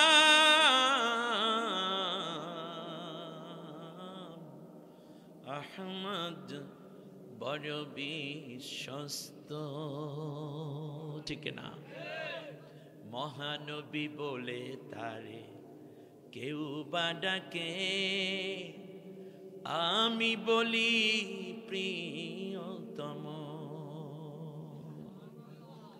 আমাদের হৃদয়ে ধ্যানে খেয়ালে নবীর মহব্বত থাকতে হবে এবারে আসুন আল্লাহ রাব্বুল আলামিন বলেন শোনো আল্লাহ যার অভিভাবক আল্লাহ যার বন্ধু আল্লাহ যার প্রিয়তম তাকে অন্ধকার থেকে আল্লাহ তাআলা আলোর পথে নিয়ে যান জুলুমাত থেকে আলোর দিকে নূরের দিকে নিয়ে যান জাহান্নামের আগুন থেকে আল্লাহ রাব্বুল আলামিন তাকে জান্নাতের নূরে নিয়ে যান কে অভিভাবক হলে তাহলে আমাদের অভিভাবক কে আমরা কি অভিভাবকের কথা শুনতে রাজি আছি অভিভাবকের হুকুম মানতে রাজি আছি আমরা আমাদের বাবা আমাদের অভিভাবক ঠিক না বলেন অভিভাবকের কথা না শুনলে কি তার সাথে কি কোনোদিন সম্পর্ক থাকে ছেলেটা যদি কথা না শুনে বাবার দোয়া পায় মায়া পায় সম্পত্তি পায় ওরে আউট করে দেয়, ডিলিট করে, যা তুই আমার কোনো কথাই শোনো না। অতএব আমরা যদি আল্লাহর আইন মানি, আল্লাহর হুকুম মানি, আল্লাহর হুকুম মানে কি? আল্লাহর আইন মেনে চলা। আল্লাহর আইন মানে কোরআনের আইন। এখানে কার আইন? অতএব আল্লাহর হুকুম মানলে আল্লাহ আমাদের অভিভাবক হয়ে যায়, শয়তানের হুকুম মানলে শয়তান অভিভাবক। এখন শয়তানের হুকুম কিভাবে মানে? আল্লাহ রাব্বুল আলামিন বলেন, ওয়াল্লাযীনা কাফারু আউলিয়াউহুমুত তাগুত, আর যারা কাফের তাদের অভিভাবক হয়ে গেছে তাগুতে। তাগুত মানে আল্লাহর বিরোধী আইন যারা রচনা করে তারা তাগুত। যেই সরকার পালাইয়া গেছে একটা তাগুত সরকার। ফেরাউন ছিল একটা তাগুত সরকার। ইসহাবিলা ফিরআউনা ইন্নাহু তাগা, ঠিক না? ইউখরিজুনাহুম মিনান নূরি ইলাজ যুলুমাত। এই তাগুতি নীতি, আল্লাহ বিরোধী আইন কানুন, হুকুম আহকাম, নবীর আদর্শ বিরোধী যত নিয়ম কানুন আছে রাষ্ট্রে, এরা কোনোদিন তোমাদেরকে নূরের দিকে ডাকে না। ওরা ইউখরিজুনাহুম মিনান নূরি ইলাজ যুলুমাত, আলো থেকে তাদেরকে অন্ধকারে নিয়ে যায়। অতএব আল্লাহর আইন নবীর আদর্শের বাইরে যদি চলতে চান তাহলে আপনি আলো পাবেন না, অন্ধকারে ডুবতেছেন। উলাইকা আসহাবুন নার, আর এই মানুষগুলোই হলো জাহান্নামের অধিবাসী। তাহলে তাগুতের সাপোর্টার যারা জাহান্নামে সবাই যাবে তারা। আমার কথা না, আল্লাহর কথা। হুম ফিহা খালিদুন, অনন্তকাল তারা জাহান্নামী পড়ে থাকবে। সূরার নাম বাকারা, আয়াত নম্বর হলো 257। 286টা আয়াত, 40টা রুকু, কোরআনের সবচেয়ে বড় সূরা। আমি তার থেকে একটি আয়াত তেলাওয়াত করি। আমার ভাইরা, এখন নূর, এবার বোঝেন, অসুবিধা হচ্ছে আপনাদের না? আর আধা ঘন্টা আছে না? এই আধা ঘন্টায় শেষ করব। এবার আসেন, নূর, আমরা কোন দলের লোক? নারের না নূরের? তা আল্লাহ আমাদের অভিভাবক, আল্লাহ আমাদের বন্ধু, আল্লাহ আমাদের গার্জিয়ান। তাহলে আল্লাহ আমাদেরকে অন্ধকার থেকে বের করে নেন কোথায়? আলোর দিকে। এবারে আসেন কেমনে বের করে সেইটা একটু শোনেন। আলো, আলো আসে কোত্থেকে? নিচ থেকে না উপর থেকে? এই গোড়ায় আসছেন, ঠান্ডা মাথায় কথা শুনতে হবে। যারা বেশি জ্ঞানী এরা তো দুই একজন চললেই যাবে।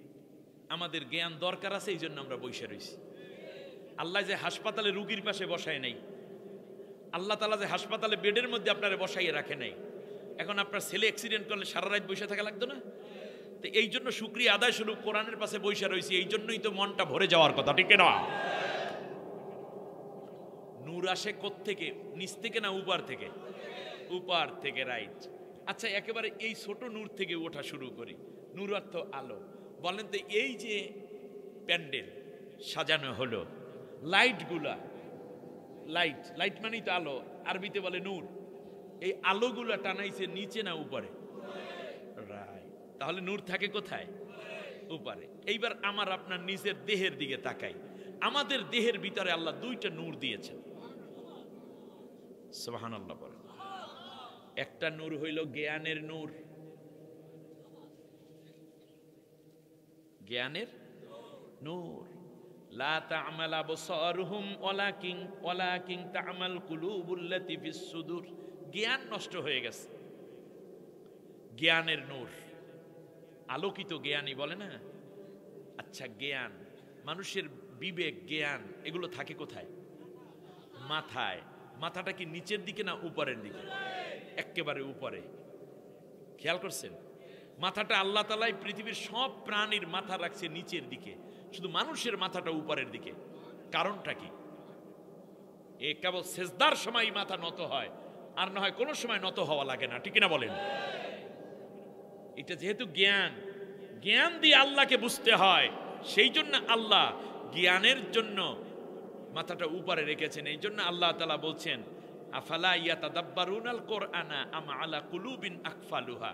তারা কি আমার কোরআন নিয়ে গবেষণা করে না, নাকি তাদের অন্তরে তালা পড়ে গেল? গবেষণা করে কি দিয়ে? বাস, এটা প্রধান। এজন্য এটা আরবিতে বলে রসুন। রসুন অর্থ প্রধান, যেমন রয়িসুল মুআল্লিমিন, রয়িসুল মুফাসসিরিন, রয়িসুল মুহাদ্দিসিন। রস মানে কি? প্রধান, হেডমাস্টার। রয়িসুল মাদারিস, মাদ্রাসার সেরা প্রধান। সুতরাং এইটাকে ইংলিশে বলে আবার হেড। হেড অর্থ কি? হেডমাস্টার অর্থ কি? এখানের প্রধান বললেন কেন? তো মাথা শিক্ষক বলার কথা না? এর মানে হেড অর্থ প্রধান। মানুষের এই গোটা দেহের মধ্যে প্রধান অঙ্গ কি? মাথা, রাইট। এই জন্য এইটার নাম হলো রসুন, এইটার নাম হেড। এই থেকে হেডমাস্টার। এবারে আসেন, এবারে আমরা আসি। মানুষের দ্বিতীয় আলো হচ্ছে চোখ। দ্বিতীয় নূর কি? চোখ। এ শুধু নূর না, নূর দেখতেও পায়। সুবহানাল্লাহ। এর ভিতরেও নূর আছে। নূর আছে মানে কি? আলো আছে। এই জন্য আলো যখন কমে যায় তখন ডাক্তারের কাছে যান। যাওয়ার পরে ডাক্তার আলোর পাওয়ার বাড়াইয়া দেয়। কারো লেন্স লাগায়, কারো আবার কি পাওয়ারওয়ালা চশমা লাগায়। কি চশমা? কি কানে পড়ে? নাকে দেয়? মুখে দেয়? গলায় পড়ে? না, দেয় কোথায়? তার কারণ এটা আলো এখানে, এই জন্য এখানে চশমাটা ব্যবহার করতে হবে। একটু খেয়াল করেন, কান উপরে নাকি চোখ উপরে? বলেন দেখি একটু। চোখের এখান থেকে টেনে সোজা আনেন 1 ইঞ্চি নিচে কানের ছিদ্রি।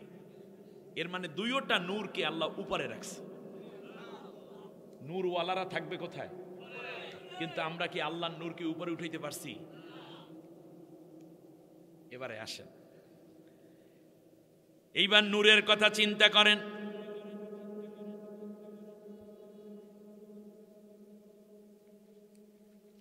নূরের কথা যদি আমরা চিন্তা করি তাহলে আবার নূর আসে সূর্যটা, ঠিক কিনা বলেন? সূর্য আলো না? আলো কি নিচে না উপরে? উপরে। আল্লাহ রাব্বুল আলামিন বলেন হুয়াল্লাযী জাআলাশ শামসা দিয়াআন ওয়াল কমারা নূরা। আল্লাহু আকবার। আমি আল্লাহ সূর্যকে আলোকিত করেছি। নূর বলেছেন সূর্যকে। সুবহানাল্লাহ বলেন। তাবারাকাল্লাযী জাআলা ফিস সামাই বুরুজান ওয়া জাআলা ফীহা সিরাজান ওয়া কমারান মুনীরা। সুবহানাল্লাহ। কোরআনকে বলেছেন আল্লাহ রাব্বুল আলামিন নূর, আলোক দীপ্ত দিয়া। আর চাঁদকে বলেছেন মুনির। মুনির মানে হচ্ছে যে আলো থেকে আলোকিত হয়।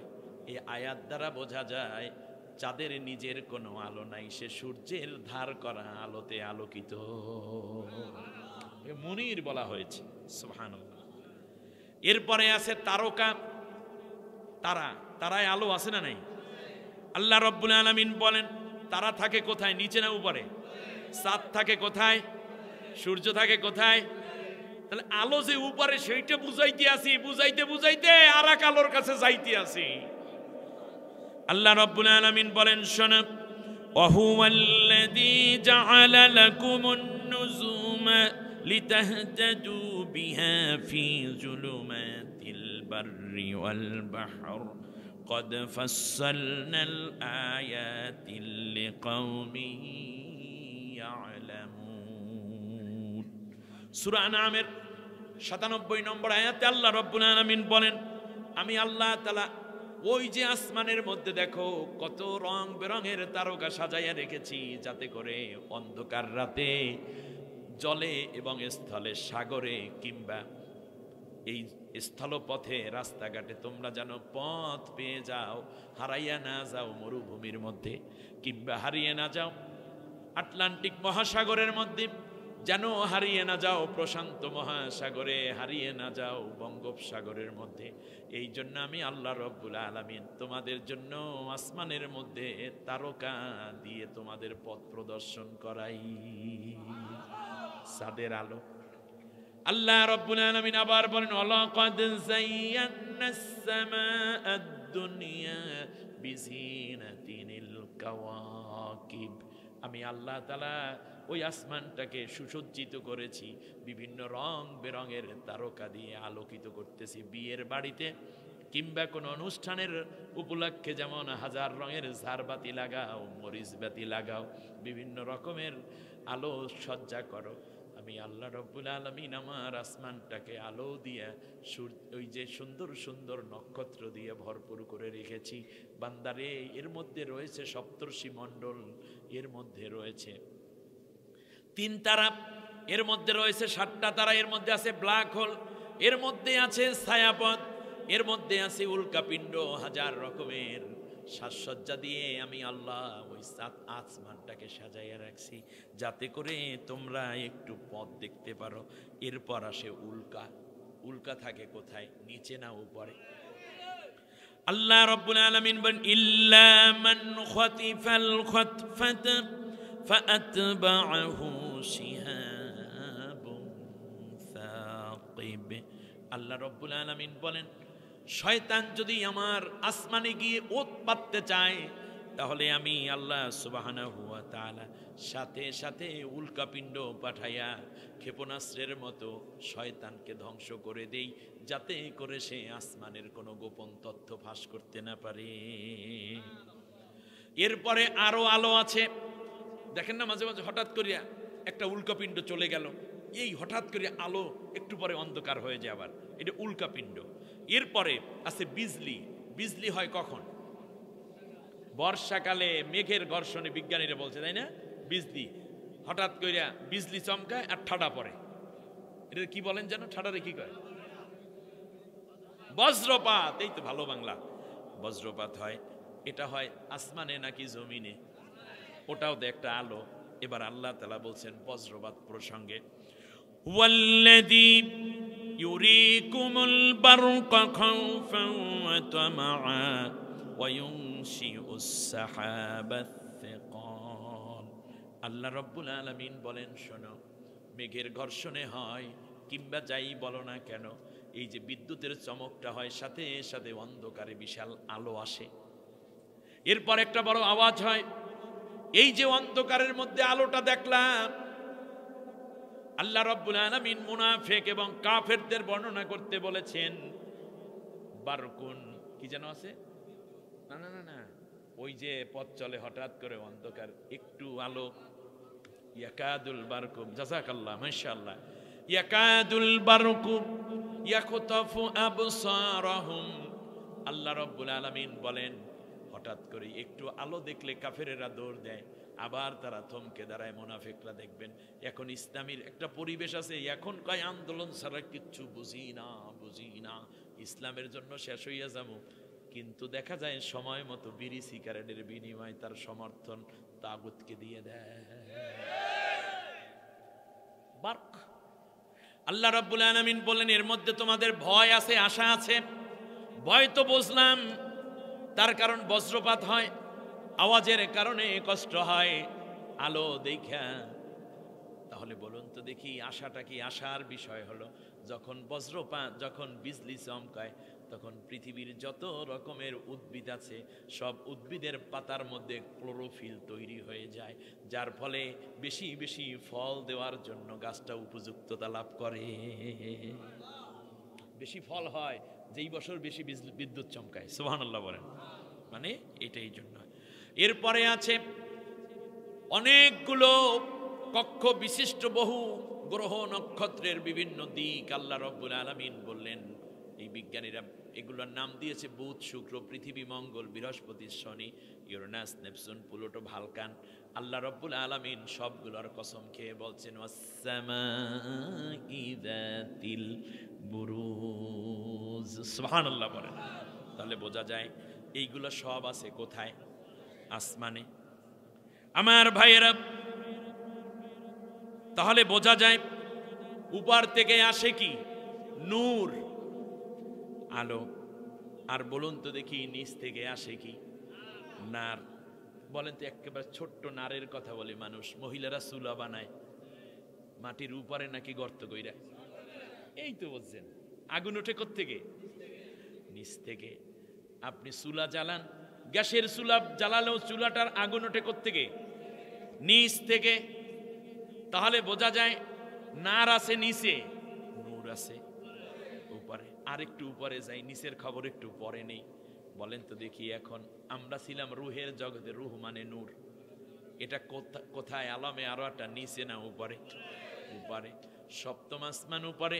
বলুন তো দেখি, প্রত্যেকটা আসমান আল্লাহ নূর দিয়া সাজাইছে, ঠিক কিনা? এবারে আসেন, জান্নাত কোন দিকে? উপরের দিকে। জান্নাত উপরে, নার কোথায়? এই জন্য আল্লাহ নবী বলেছেন, শুনতেছেন না আপনারা? খুব মজার কথা, খুব গবেষণা লব্ধ কথা, আশা করি মন ভরবে আপনাদের।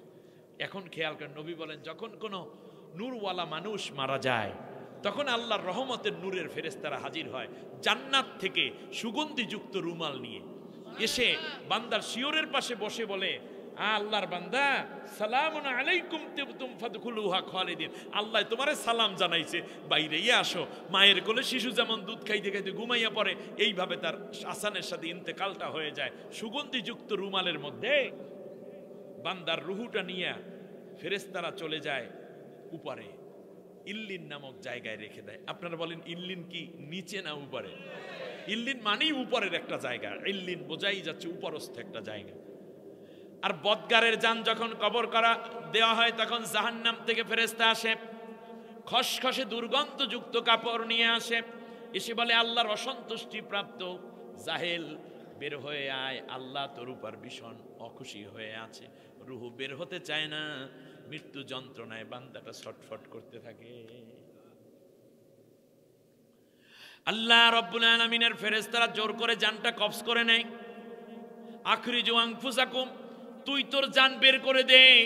জান বের হতে দেরি, এই জন্য ফায়াদরিবুনা উজুহাহুম আদবারহুম, চেহারার মধ্যে এবং কোমরের মধ্যে ফেরেশতারা আঘাত করতে করতে, তারপর থাবড়াইয়া থাবড়াইয়া চোপড়াইয়া চপেটাঘাত করতে করতে জানটা বের করে নিয়ে যায়। বলুন তো দেখি, বদগারের জান যেই জায়গায় রাখা হয় ওই জায়গার নাম কি? আলেমরা জবাব দেন, নাম কি? সিজ্জিন। সিজ্জিন কি উপরে না নিচে? নিচে। এবারে আসুন, এইবার গেলাম জান্নাত পর্যন্ত, উপরে নূর। এবারে বলুন তো দেখি, আল্লাহর আরশ কোন দিকে? উপরে। ঠিক আছে তো? আল্লাহর আরশ উপরে। আল্লাহর আরশ কি অন্ধকার না আলো? নূর। আল্লাহ নিজেও একটা নূর। আল্লাহু নূরুস সামাওয়াতি ওয়াল আরদি মাসালু নূরিহি কামিশকা। সুবহানাল্লাহ বলেন। আল্লাহ তাআলা বলেন, আমি নূর, আমার নূর হলো একটা চেরাগদানির মতো, যেখানে জাইতুন আছে, কাচের গ্লাস দিয়ে একটা ঢাকা, সেখান থেকে আলো বিচ্ছুরিত হয়। নূরুন আলা নূর, নূরের উপরে রয়েছে নূর। এত বেশি পাওয়ার, মানুষগুলো জান্নাত ব্যতীত আমার এই নূরকে দেখে হজম করতে পারবে না। মুসা পয়গাম্বরও পারে নাই, কিন্তু আমার নবীকে আল্লাহ দেখা দিতে চান। এই জন্য আল্লাহ রব্বুল আলামিন সেই পরিবেশে নিয়ে দেখা দিয়েছেন, নাম হইল মেরাজ। আচ্ছা যাই হোক, আমরা উপরের দিকে আবার আসি, এই জায়গাটায় আমরা যাই। আল্লাহ রব্বুল আলামিন নূর পাঠাইবেন, সুবহানাল্লাহ কয় না? আমি বলছিলাম, একজন হলো নবীজি আমাদের নূর, আর একটা নূর হলো আল্লাহর কোরআন, ঠিক কিনা বলে? তাহলে বলুন, এই কোরআনটা কি নূর নয়? অবশ্যই নূর। শুধু নূর না, বরং যারা নূর চায় তাদেরকে আলোকিত পথ পর্যন্ত দেখাইয়া দেয়। এই যে কোরআন কোথায় আছে? আল্লাহ রাব্বুল আলামিন বলেন, বাল্লু হুয়া কুরআনুম মাজিদুন ফি লাওহিম মাহফুজ।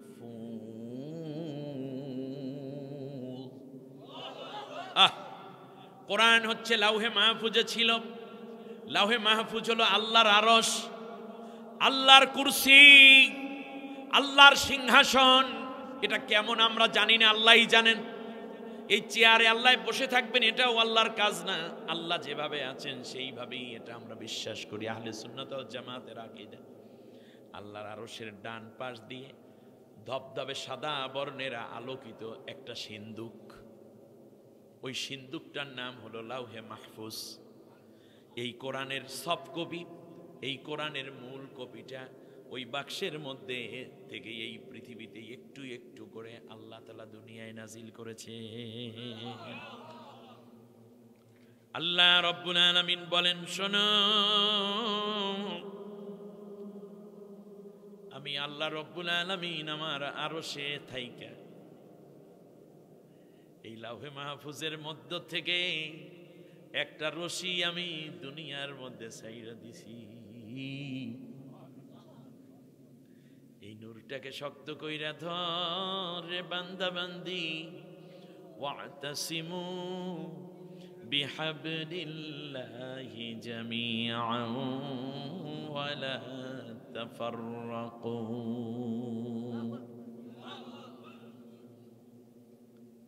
এই হইল রশি, ধরেন।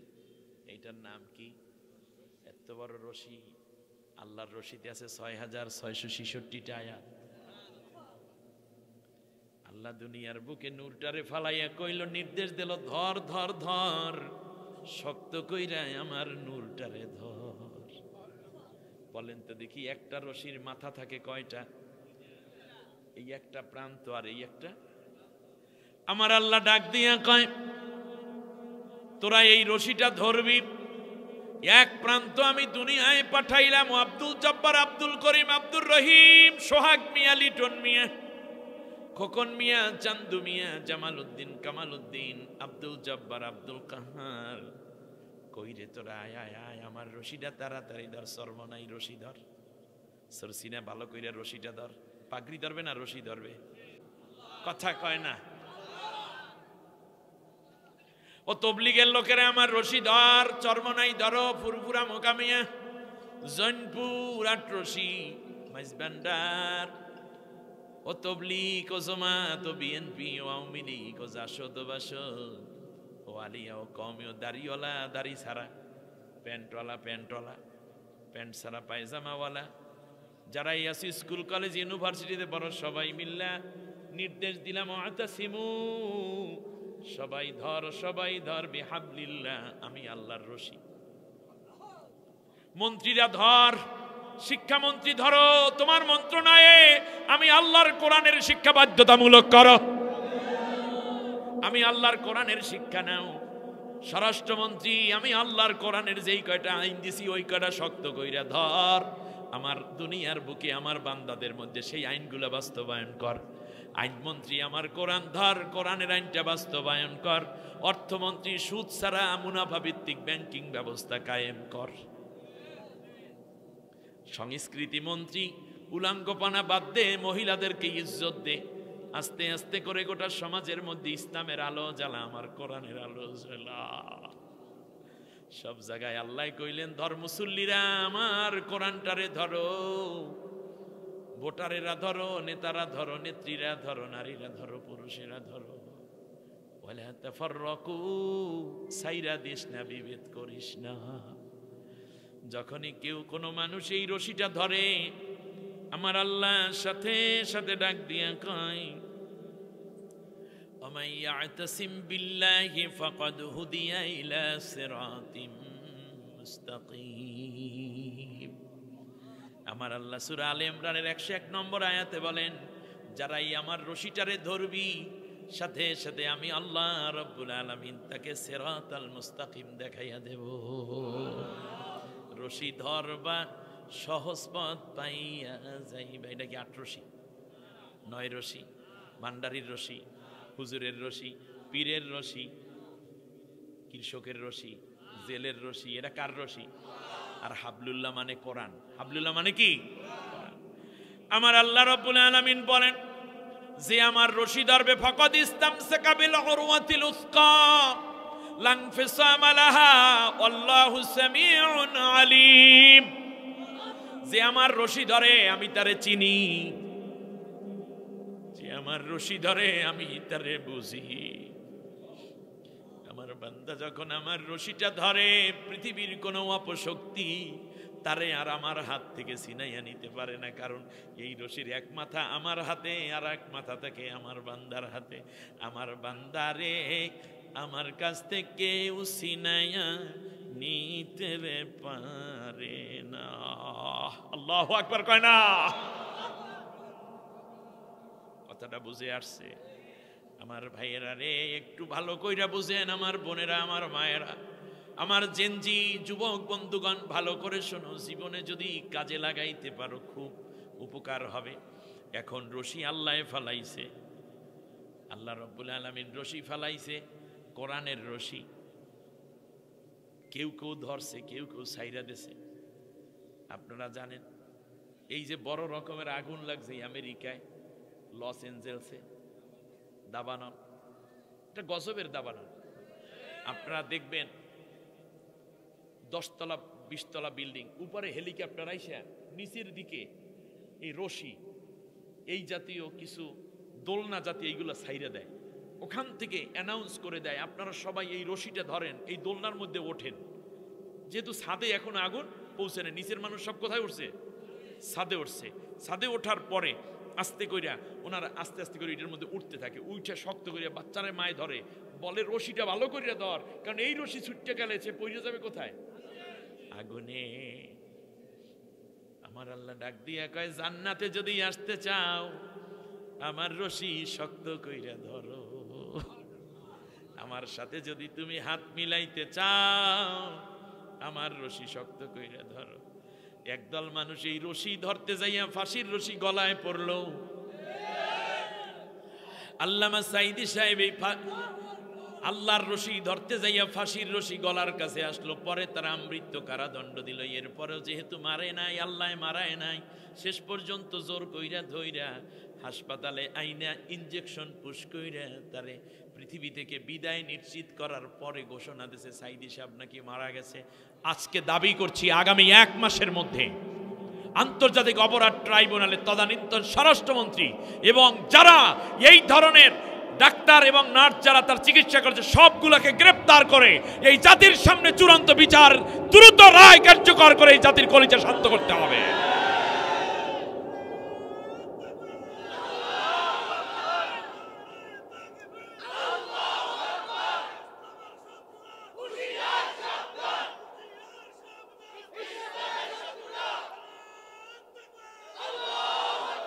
আল্লাহ রাব্বুল আলামিন রশি দিলেন, নূরের রশি। আমরা যাইতে চাই জান্নাতে। আমাদের আদি পিতা আদম আলাইহিস সালামকে আল্লাহ যখন জান্নাত থেকে নামিয়ে দিলেন মা হাওয়া সহ, তখন তিনিও বলছিলেন আল্লাহ আমি আবার জান্নাতে কেমনে আসব? আল্লাহ তাআলা বললেন ফাইম্মা ইয়াতিয়ান্নাকুম মিন্নি হুদান ফামান তাবিআ হুদায়া ফালা খাউফুন আলাইহিম ওয়ালা হুম ইয়াহজানুন। আমি রশি পাঠাবো, হেদায়েত পাঠাবো, ওই হেদায়েত অনুযায়ী যারা চলবে সবাইকে আবার জান্নাতে নিয়ে আসবো। শেষ পর্যন্ত আদম হাওয়া সহ এখনো মানুষ জান্নাতে যাবে যদি আল্লাহর রশিটা ধরায়। শয়তান চিন্তা করলো আমার তো কিছু রশি বানান দরকার, ঠিক না বলেন?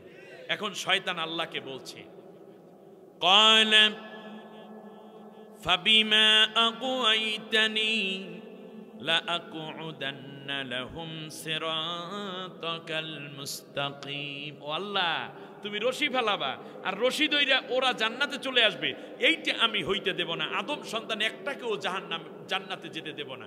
তারপরে কি করব জানো?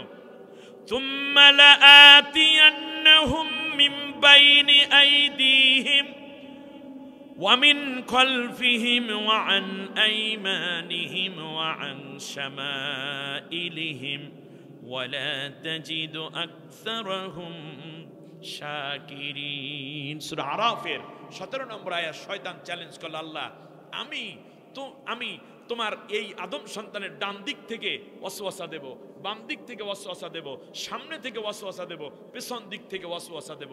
কয় দিক? কথা বলে কয় দিক? এখন শয়তান রশি ফেলাইছে। শয়তান রশি কি উপর থেকে ফেলাইছে না নিচ থেকে ফেলাইছে? এই যে যেমন মনে করেন শয়তানের রশির কয়েকটা নাম, একটা হলো বস্তুবাদ ম্যাটেরিয়ালিজম, আর একটার নাম ধর্মনিরপেক্ষ মতবাদ সেকুলারিজম, আর একটার নাম ক্যাপিটালিজম পুঁজিবাদ, আর একটার নাম সমাজতন্ত্র তথা কমিউনিজম, আর একটার নাম হচ্ছে এইরকম হাজার রকমের মিথ্যা বিভিন্ন রশি তারা ফেলাইছে। এই রশি যারা ধরছে তাদেরকে শয়তানে টানে কোন দিকে? এই মতবাদগুলো বানাইছে কি আল্লাহ না মানুষে? মানুষ তৈরি হয়েছে কি দিয়া? কবরও দেবে কোথায়? মাটিতে। তাই মানুষে যেটা বানায় সেইটা উপরে টানে না নিচে টানে? আর আল্লাহ যেটা দিয়েছে সেইটা টানে কই? আপনারা কি জাতি হিসাবে মাথা খাড়া করে উপরে উঠতে চান? অগ্রগতি চান? উন্নতি চান? আপনারা কি চান অর্থনৈতিক প্রবৃদ্ধি বেড়ে যাক? এটা চান? আমাদের মর্যাদা উপরে উঠুক এটা চান? তাহলে উপরের রশি ধরছেন নিচেরটা আর উঠতে চান উপরে। আপনার মতো বোকা কেউ নাই। তার কারণে সমাজতন্ত্র, পুঁজিবাদ এগুলো আপনাকে উপরে টানবে না নিচে টানবে। সুতরাং জাতি হিসেবে মাথা উঁচু করে দাঁড়াতে হলে উপরের রশি ধরে উপরে উঠতে হবে, নারের রশি ছেড়ে দিয়ে নূরের রশি ধরে আলোকিত বিশ্ব করে তুলতে হবে। বাংলা ওয়াজ না বুঝলে ওয়াশ করেন, ওয়াজ আর ওয়াশ বুঝেন, কলবটা পরিষ্কার করেন। ওয়াশ মানে কি? দৌত করেন না সেটা। শয়তান বলল আল্লাহ তাআলা আমি চারদিক থেকে আক্রমণ করব, ডানে বামে সামনে পিছনে। ও রশি ফেলাইছে, ওই রশিগুলো আসল রশি না নকল রশি? এখানে অনেকে নকল রশি ধইরা বৈশা রয়েছেন, আসল রশি ধরেন নাই। আজ থেকে তওবা করতে হবে, আল্লাহর রশি ধরতে হবে, ঠিক না বলেন? তাহলে আমরা উপরে উঠতে পারবো। বিলাল রাদিয়াল্লাহু তাআলা আনহুর মতো একজন মানুষ, উমাইয়া বিন খলফের কেনা গোলাম ছিল রবা, সেই ঘরে সন্তান জন্ম নিলেন বিলাল রাদিয়াল্লাহু তাআলা আনহু, গোলামের বাচ্চা গোলাম। কিন্তু যখন তিনি আল্লাহর কোরআনের রশিটা ধরে ফেললেন, আল্লাহ রাসূল সাল্লাল্লাহু আলাইহি ওয়াসাল্লাম রাসূল নাই যদি হতো তাহলে সে হতো ওমর। ছিলেন জিরো, বানাই দিলেন হিরো। আর আপনি নিচের রশি ধরিয়া, পচা রশি ধরিয়া টানতে বৈশা রয়েছেন, আপনাকে তো নিচেই টানবে। আপনাকে কোনোদিন উপরে উঠতে দেন। স্বাধীনতার 54 বছর এখনো পর্যন্ত জাতি হিসেবে মাথা উঁচু করতে না পারার কারণ বিভিন্ন মতবাদের রশি আমরা ধরে রাখছি। আগামীতে ধরতে হবে আল্লাহর কোরআনের রশি। আলোকিত জাতি এবং উন্নত জাতি গঠন করার জন্য উন্নত রশি যা উপরের দিকে উঠে বিশ্ব দরবারে মাথা উঁচু করে আমরা দাঁড়াতে পারবো। কথাগুলো কত সহজ, আপনি না বুঝলে আমার তো কিচ্ছু করতে পারবো না। শয়তানকে আল্লাহ রব্বুল আলামিন জবাব দিয়ে বললেন তুই পথভ্রষ্ট করবি। ও আসবে কয় দিক থেকে? কিন্তু শয়তান বলেও নাই আল্লাহ আমি উপর থেকে আসবে, এটা কিন্তু বলে নাই। আল্লাহ তাআলা বললেন তুই চারদিকে আটকাইয়া রাখবি, আর আমি আল্লাহ উপর থেকে রশি ফালাইয়া আমার বান্দারে লইয়া উপরের দিকে লই যাব। সুবহানাল্লাহ। লস এঞ্জেলসে দেখেন চারদিকে আগুন জ্বলতেছে, মা তার শিশু নিয়ে বসে আছে, উপর থেকে রশি ফেলাইছে, ওই রশি ধরে বসে রয়েছে, উপরের দিকে টাইনে নিয়ে আগুন যেখানে নেই সেখানে আস্তে করে নামাই দিতেছে। আগ্নেয়গিরি কোথায়? নিচে, উপরে না নিচে? অতএব বোঝা যায় এগুলো সব নিচের কারবার। আগুন জাহান্নামও নিচের দিকে। আল্লাহ রাব্বুল আলামিন বললেন ক্বালা খুরুজ মিনহা মাযউমান মাদহুরা, যা খান থেকে নেমে যা। মাযউমান শব্দের অর্থ হলো রোহিঙ্গা, ধিক্কৃত। মাযউমান অর্থ ধিক্কৃত, লাঞ্ছিত, অপমানিত অবস্থায়। আর মাদহুরা মানে হচ্ছে তুমি বের হয়ে যাও এখান থেকে ধিক্কৃত অবস্থায়, রোহিঙ্গা অবস্থায়, রিফিউজ অবস্থায় বের হয়ে যাও। তাহলে মাদহুর মানে কি? রোহিঙ্গা। মাদহুর অর্থ কি?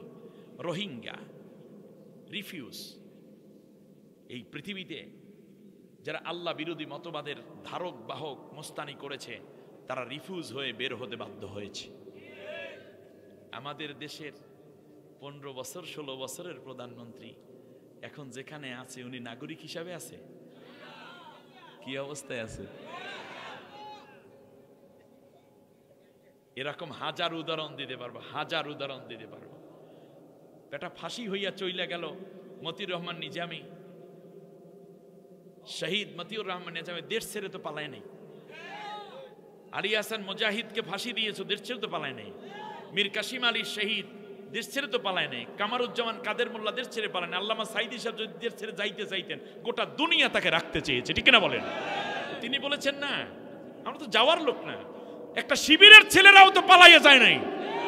তুমি কেমনে বইনের আটটা ধরে চইলে গেলা? গেলা তো গেলা, তাও ওখানে চইলে গেলা।